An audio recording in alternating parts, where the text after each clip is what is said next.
News traveled faster than anyone at Havenport Air could have imagined. Within hours of Amara Lewis walking out of that small room, the story of what had happened reached the highest levels of the airline's leadership. Phones rang non-stop. Urgent emails piled up.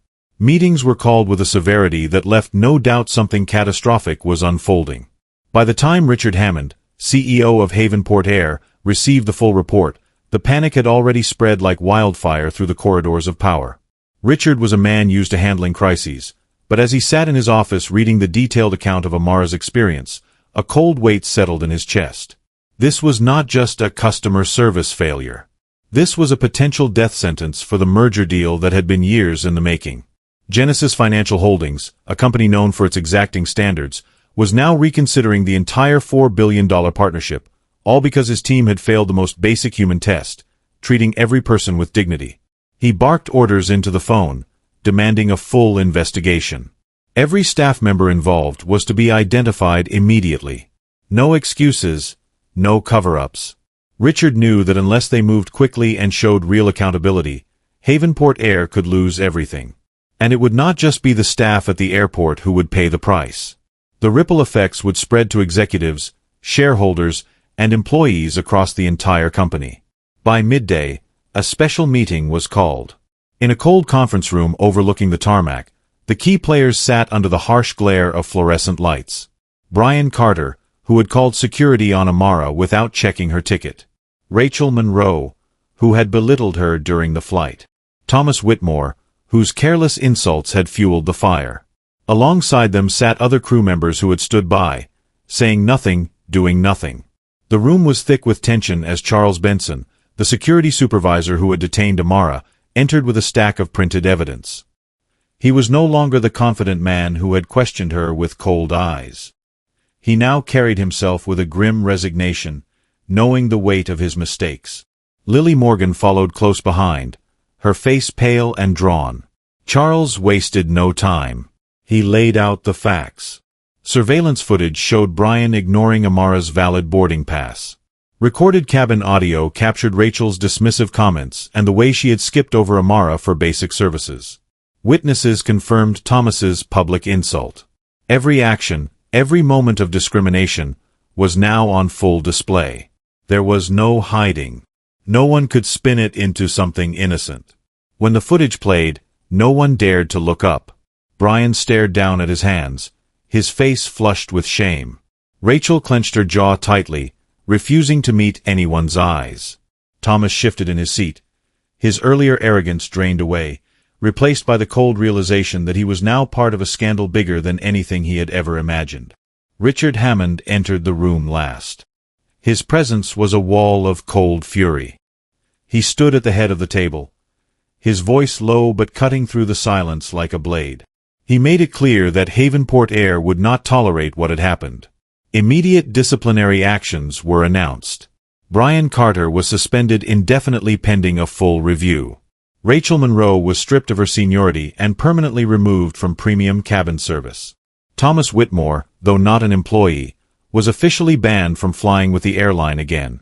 Other staff members who had witnessed the discrimination and failed to intervene faced mandatory retraining and performance reviews.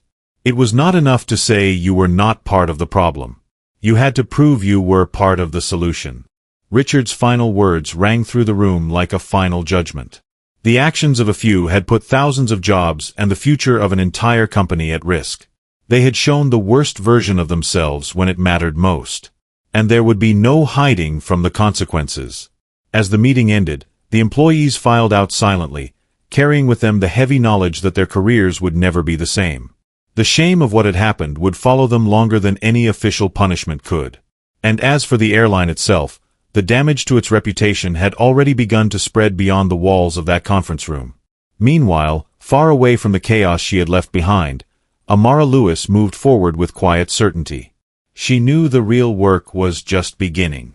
She had revealed the truth. Now it was time for Havenport Air to decide if it was capable of facing it.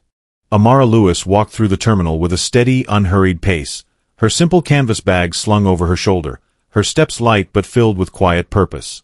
The chaos she had left behind at Havenport Air was already unfolding, but she carried no trace of it on her face.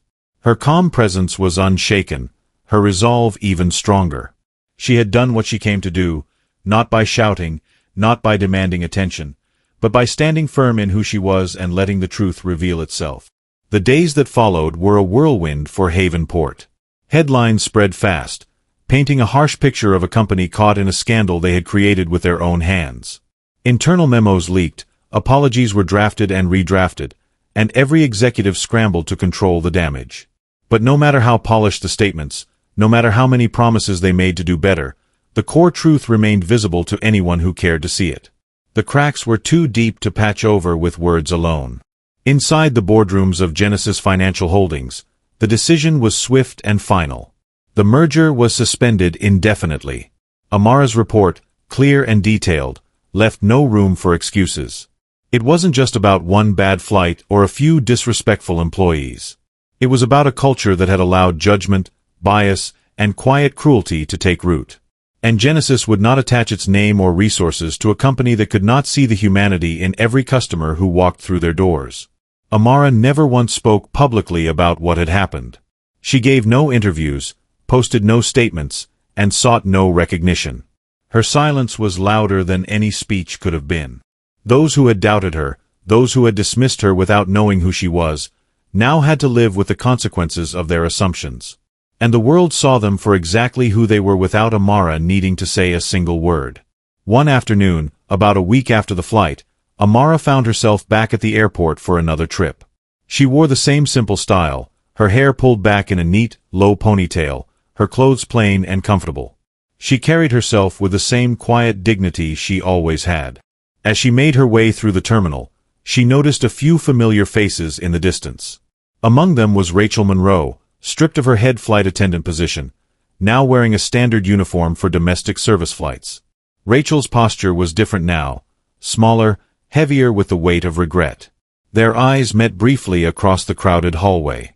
Rachel's gaze dropped almost immediately, a flush of shame coloring her cheeks. She clutched the strap of her bag tightly, her whole body tense with unspoken apology. But Amara simply gave a small nod, a gesture filled not with anger, but with a message far more powerful. A message that said, "I saw everything. I forgave nothing. But I still wish for you to be better."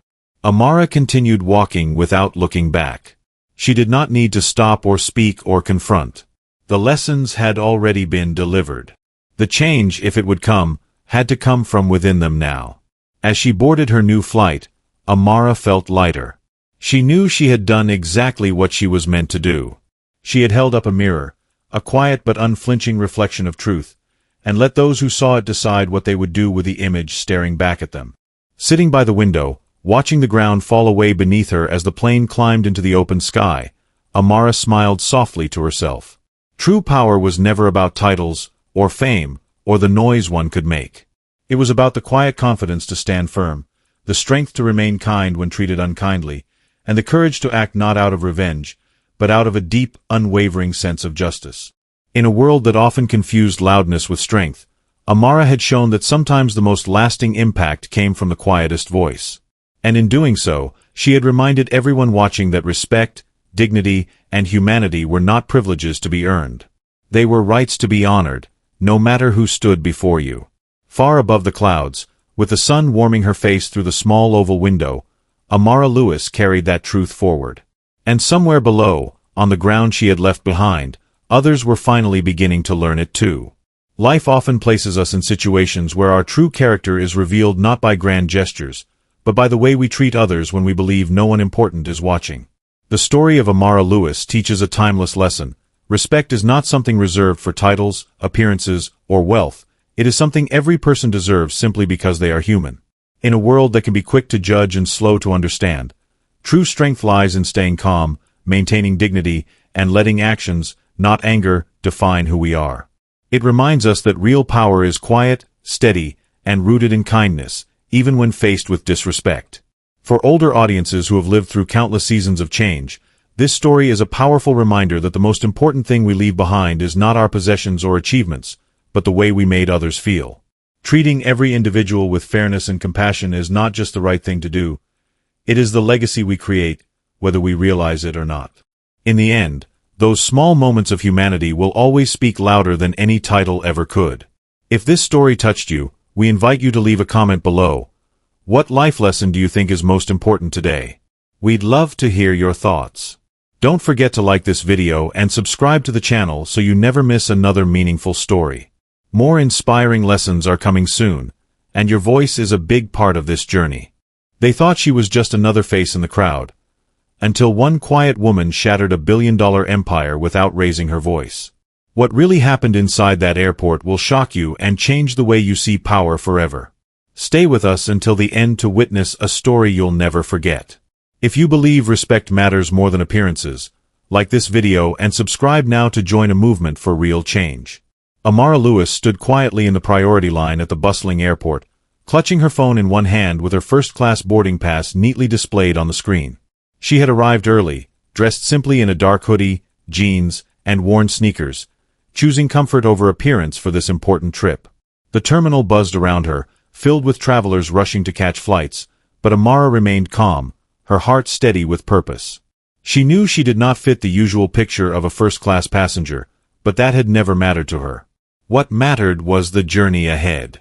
Without even glancing properly at her ticket, the gate agent, Brian Carter, flashed her a suspicious look. His smile, so warm for the previous passengers, disappeared the moment his eyes fell on her. Amara noticed the change instantly. It was not just the look, but the way his body tensed, the way his hands subtly shifted, ready to call for backup. She stayed composed, offering her phone clearly, but it did not matter. Brian whispered to his colleague and motioned quickly toward two uniformed security officers nearby.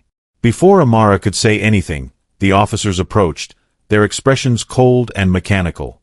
One of them asked her to step aside in a tone that left no room for questions. Around her, eyes turned, but not in outrage, not in defense. They stared with quiet confirmation, as if silently agreeing that she did not belong there. No one bothered to ask why. No one questioned whether she might actually have a valid reason to stand in that line. In their minds, the simple facts of her skin color, her unassuming clothes, and her calm presence were enough to justify suspicion. Amara felt the judgment weigh heavily in the air. She could hear the murmurs, see the side glances, sense the quiet whispers forming their own narratives about her. Yet she remained steady, breathing slowly, allowing herself to absorb every detail of what was unfolding. She had been sent here for a reason, and now, without even speaking a word, the system was revealing itself to her in all its raw, uncomfortable truth. Brian Carter stood by the counter with his arms crossed, watching the scene with a thin veil of satisfaction. To him, this was just another day of maintaining the standards of the elite, protecting the comfort of those he believed truly belonged. He never paused to consider that the woman he had just humiliated might hold power far beyond what he could imagine. The passengers behind her began to shuffle impatiently, their faces a mixture of curiosity and annoyance. Some leaned to get a better view, others simply rolled their eyes, already assuming she was causing a disruption. The security officers checked her boarding pass with minimal interest, barely glancing at the screen before nodding stiffly and returning to their posts. No apology was offered, no recognition of the mistake made. Amara was quietly waved back into line as if she were an inconvenience finally resolved. She walked forward slowly, head high, carrying with her a deep, quiet strength that no one around her could see. Inside, Amara felt a familiar ache, one she had known too many times before. Yet she also felt a growing sense of purpose. Today was not about personal pride or anger. It was about exposing the truth of how people were still judged, how appearances dictated respect, and how deeply ingrained prejudices shaped simple interactions. As she took her place back in the priority line, Amara allowed herself a small, steady smile. They had no idea who she really was. And they certainly had no idea what kind of ripple effects their actions had just set into motion. The real journey was just beginning. Amara Lewis stood silently in the priority line, feeling the weight of dozens of eyes pressing against her, but she did not flinch. She knew what they were thinking. She had seen that look more times than she could count. The quick assumptions, the quiet judgments, the way a room could turn cold without a single word being spoken. But Amara had long ago learned that reacting outwardly never changed hearts. It only reinforced what people already wanted to believe. So she stayed still, her posture calm, her breathing even, her eyes focused forward as if nothing at all had happened. She could still feel the heat of Brian Carter's suspicion lingering in the air, even after the security officers had awkwardly allowed her back into line. His arms remained folded, his jaw tight, like he was daring her to say something, to make a scene. But Amara had no intention of giving him that satisfaction. Her power did not live in loud words or angry gestures. It lived in her silence, in her patience, and in her quiet understanding of just how small their worldviews really were. Around her, the crowd shifted, some pretending not to look, others whispering just out of earshot. Amara caught glimpses of them out of the corner of her eye. The woman clutching her designer handbag a little closer, the man who smirked and shook his head as if to say he had seen it all before. It would have been easy to feel bitter, to let the unfairness of it all sour her spirit. But instead, Amara observed. Every glance, every sneer, every dismissive shrug was another piece of evidence, another glimpse into a culture that had been polished on the surface but was still deeply cracked underneath. She thought about the words spoken to her in the meeting before this trip, words she carried close to her heart now. We want to see how they treat someone they think is invisible. Not someone with a famous name or a powerful title. Just someone who walks in quietly and dares to exist where they think she shouldn't. Standing here in the middle of that uncomfortable silence, Amara knew she was seeing exactly what she had come for. Brian Carter eventually turned his attention to the next group of passengers, smiling easily at a young couple dressed in crisp business suits. He greeted them warmly, scanning their tickets without a second thought, offering polite laughter at some small joke they made. His entire demeanor shifted, like a mask slipping easily into place when he thought he was among the right kind of people. Amara watched closely, memorizing the ease with which he navigated his own biases, probably without even realizing he was doing it. As boarding was called for first class, Amara moved with the others, holding her head high. The feeling of being scrutinized followed her onto the jet bridge, where the flight crew waited to welcome passengers aboard. Rachel Monroe, the head flight attendant, smiled brightly at the man in front of her, offering a warm greeting. But when Amara stepped forward, Rachel's smile faltered. It was slight, almost imperceptible, but it was there. The hesitation, the quick reassessment, the subtle withdrawal of warmth. Amara caught it, tucked it away in her mind, another tiny thread in the pattern she was quietly weaving. Taking her seat near the front of the cabin, Amara settled in with a quiet grace. She placed her bag under the seat, adjusted her jacket, and leaned back against the leather headrest. Around her, the other first-class passengers settled in as well, their movements casual, entitled, at ease in a space they believed was meant for them. Amara could feel the curious glances, the subtle discomfort. She didn't fit the image they expected, and that unsettled them in ways most of them probably couldn't even explain. The flight attendants bustled up and down the aisle, offering drinks and small courtesies. Amara watched carefully, noting how the tone of voice changed from one passenger to the next, how smiles grew wider or thinner depending on who was being served. When the attendant skipped her row entirely the first time, Amara simply waited, her expression serene. She was in no hurry. She understood that this experience, unpleasant as it was revealing a deeper truth more valuable than any confrontation could. Sitting there in her seat, Amara thought about the quiet strength it took to endure these moments without hardening her heart. It was so easy to become angry, to want to lash out, but she knew that real change started by holding a mirror up to a broken system and letting it see itself clearly. She was that mirror now. Every glance, every slight, every unspoken assumption reflected back in the stillness of her presence. Amara gazed out the small window at the endless blue sky stretching beyond the horizon. She thought about the journey ahead, not just the flight, but the larger journey she was on, one that demanded patience, courage, and a steadfast belief in the dignity of every human being. No matter how small they tried to make her feel, she would not shrink. She would not disappear. She would endure, and by doing so, she would reveal everything they had tried so hard to hide. Amara Lewis sat quietly in her first-class seat, letting the quiet hum of the plane settle around her. Outwardly, she appeared calm, even unbothered, but inside, she carried the weight of a much bigger mission. This flight was never just about getting from one city to another. It was about seeing, firsthand, what people really believed when no titles or visible power were attached to a person's name. And today, without even trying, they had shown her everything she needed to see.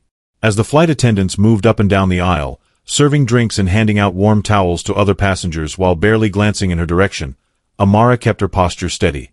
She had come here without fanfare, without any of the usual armor that came with her position.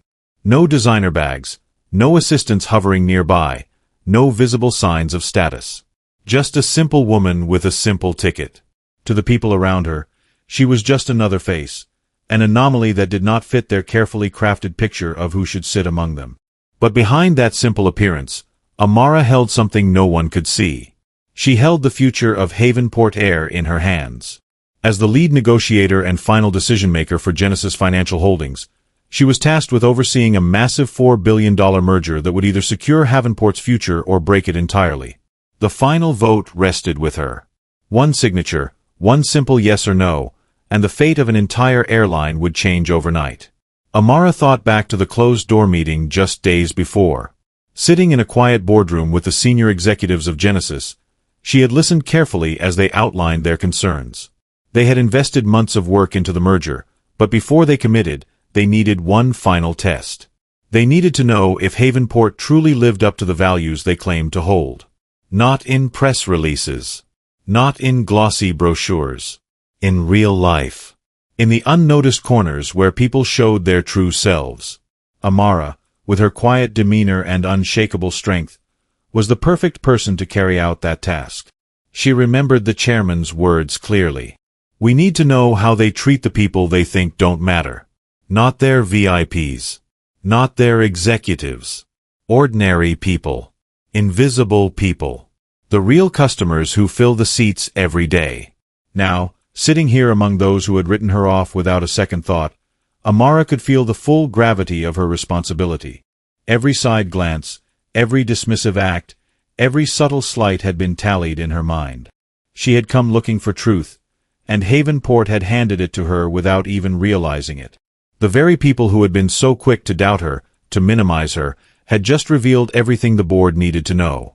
It would have been so easy to announce herself, to flash her credentials and watch the panic ripple across their faces.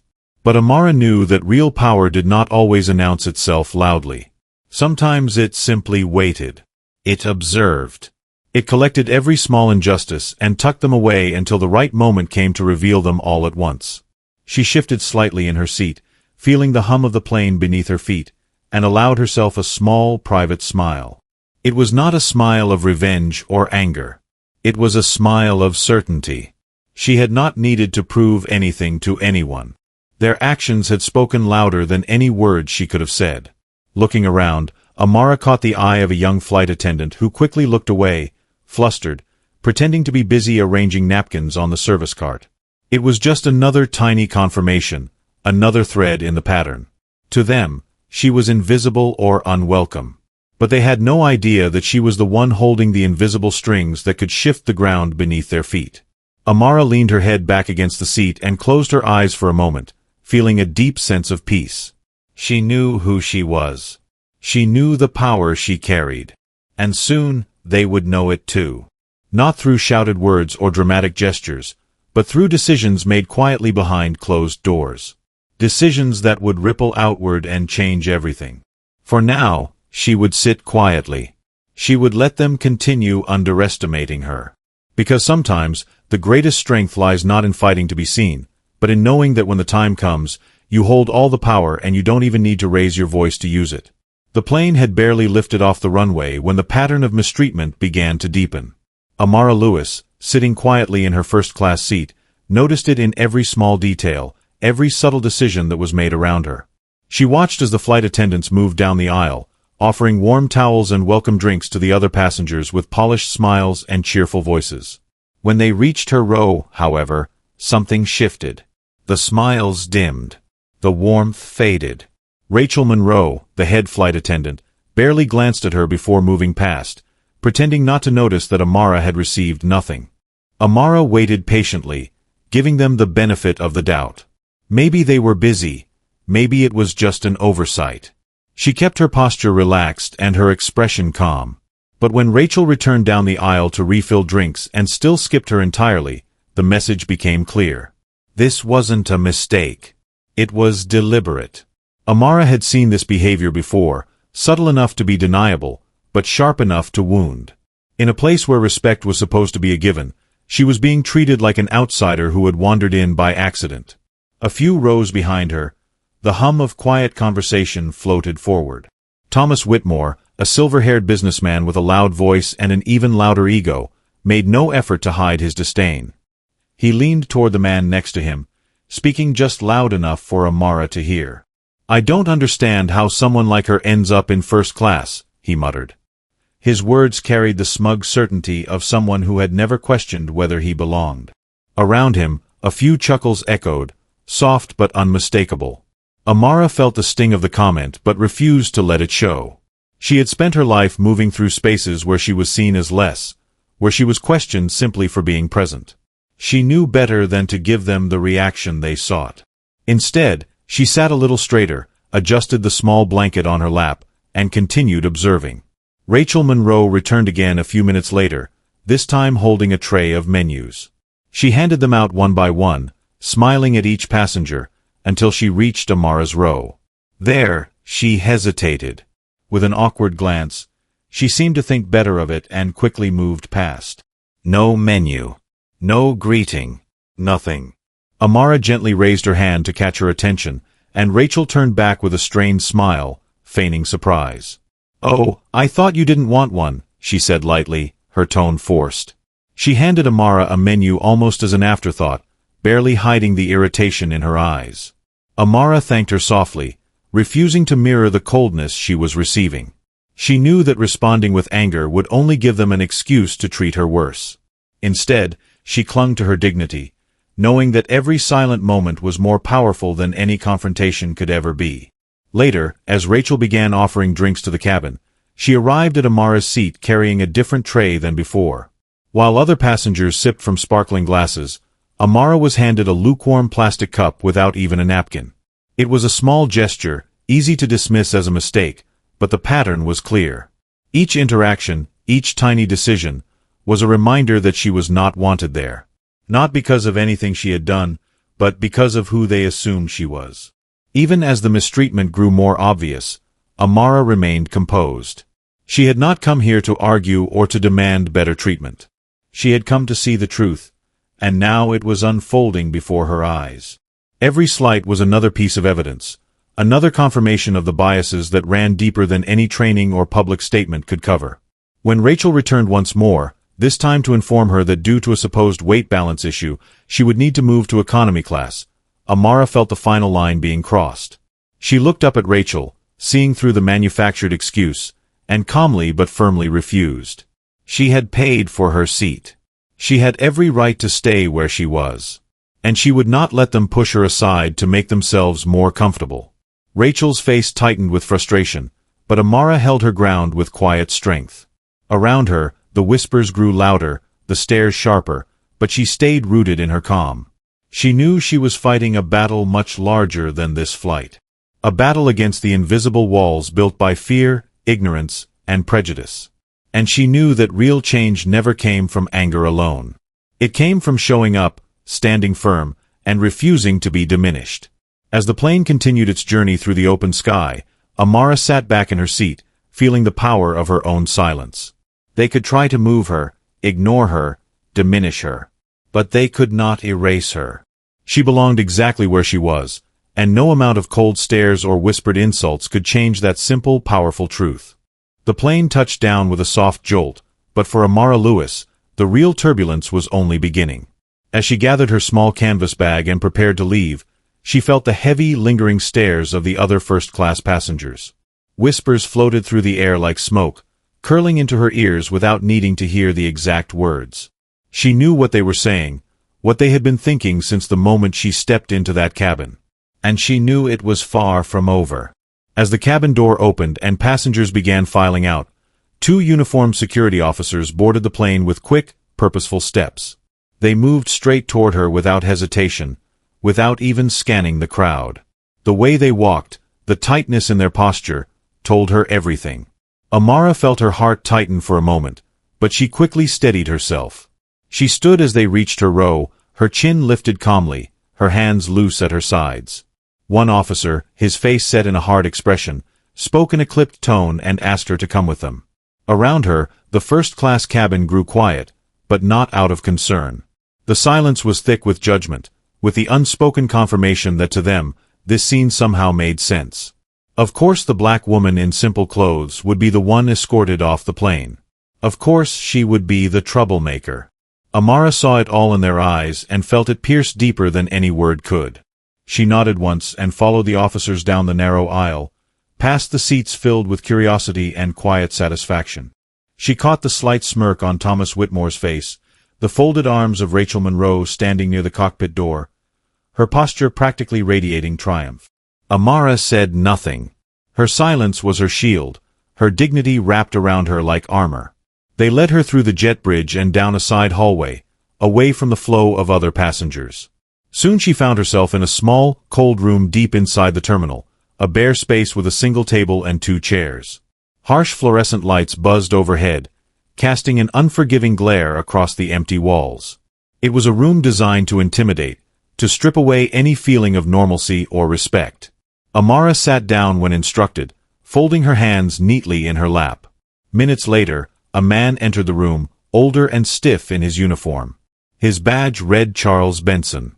Beside him stood a younger officer, Lily Morgan, holding a clipboard with a few printed pages. Charles wasted no time, reading from a report that claimed Amara had been disruptive during the flight, that she had refused instructions, that she had made other passengers uncomfortable. Every word was spoken as if it were fact, as if her guilt had already been decided long before she sat down. Amara listened without interruption, her face calm, her breathing steady. She had expected something like this. Maybe not this blatant, maybe not this humiliating, but she knew once the quiet discrimination had been allowed to take root on the plane, it would only grow bolder. Now here it was, blooming fully in the bright, sterile lights of this tiny room. When Charles finally paused, waiting for her response, Amara spoke softly but firmly. She explained that she had simply asked for the same service as every other first-class passenger, that she had complied with every request made of her, that she had conducted herself with respect at every step. She met their eyes without flinching, letting them see the truth in her steady gaze. Charles frowned, glancing at Lily, who shifted uncomfortably under Amara's calm composure. They had expected panic. They had expected anger. What they had not expected was the quiet, unshakable dignity now sitting across from them, refusing to crumble under the weight of their accusations. They told her she would need to stay for further clarification, that they would be conducting an internal review. Amara nodded politely, offering no resistance. But inside, a fire had been lit. This was no longer just about her experience. This was about a system so broken it could twist silence into defiance, patience into guilt.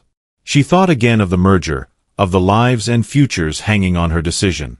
Every unfair word, every slight, every humiliation would be carried with her into that final meeting. These people had no idea what storm they had just unleashed.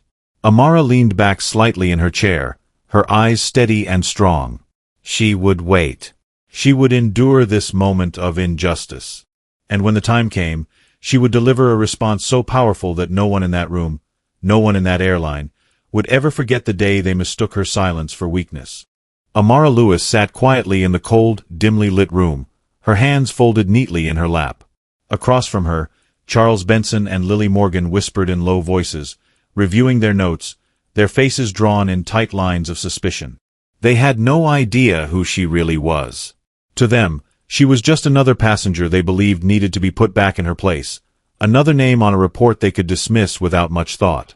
They thought they were in control of this situation. But Amara knew the truth, and the time had come to reveal it. Without a word, she reached into her simple canvas bag and pulled out a thick envelope sealed with a red wax insignia. She placed it gently on the table, sliding it across the scratched surface toward Charles. His brow furrowed as he picked it up, breaking the seal with clumsy fingers. As he unfolded the documents inside, the color drained from his face almost immediately. Beside him, Lily leaned in, her eyes widening as she scanned the contents. Inside the envelope was an official letter from Genesis Financial Holdings, detailing Amara's role as the lead negotiator and final decision-maker for the pending $4 billion merger with Havenport Air. Her authority was outlined in clear, irrefutable language. She was not simply a customer. She was the person who held the power to either secure the airline's future or end it with a single signature. Charles sat frozen, staring at the document as if it might rewrite itself. His lips moved slightly, searching for something to say, but no words came out. Lily clutched the clipboard tighter, her hands trembling slightly as the weight of the situation settled on her. Everything they had done, every assumption they had made, had been against the very person they should have treated with the highest respect. Amara watched them without gloating. There was no satisfaction in seeing their fear. Only a quiet, resolute sadness that it had taken something like this to make them see her. She let the silence stretch a little longer, allowing the truth to settle fully into the room. Then, with calm precision, she spoke. She explained that she had been assigned by Genesis Holdings to evaluate Havenport Air's real customer service practices, not the polished version they showed in advertisements, but the authentic day-to-day behavior when no one was watching. She had been sent to see how they treated passengers who did not fit their image of importance. She told them that what they had shown her today was not just unprofessional. It was systemic, it was deep, and it was disqualifying. Charles swallowed hard, his earlier arrogance crumbling into something much smaller, much less certain. Lily's face had turned pale, and she shifted nervously in her seat, glancing at the door as if she wished she could escape the consequences now bearing down on them. Amara continued, her voice still steady and kind, but leaving no room for misunderstanding. The report she would deliver to the Genesis board would be honest and thorough. Every detail of her experience, from the gate to the flight to this room, would be laid bare. And based on that report, Genesis would reconsider whether the merger would go forward at all. The panic in Charles's eyes was unmistakable now. He stammered an apology, a desperate attempt to salvage something from the wreckage. Lily echoed him, her words stumbling over each other as she tried to assure Amara that this had been a misunderstanding, that it did not reflect the true values of Havenport Air. Amara listened politely but did not respond. Their apologies, however sincere or desperate they might be now, came far too late. The damage had been done long before she placed that envelope on the table. It had been done the moment they decided who she was based only on what they saw, not who she truly was. She stood slowly, gathering her things with a grace that only made the room feel smaller around her. As she moved toward the door, she paused, turning back to face them one last time. She didn't need to raise her voice or threaten them. The simple truth was enough. Amara told them that respect, real respect, was not something you reserved for the people you thought could help you. It was something you gave freely to everyone. Because you never truly knew who was sitting quietly before you, watching, listening, deciding your future without ever needing to say a word. With that, she stepped out into the hallway, leaving behind a silence so heavy it seemed to fill every corner of that small, gray room. And for the first time that day, it was Charles and Lily who felt small, powerless, and invisible.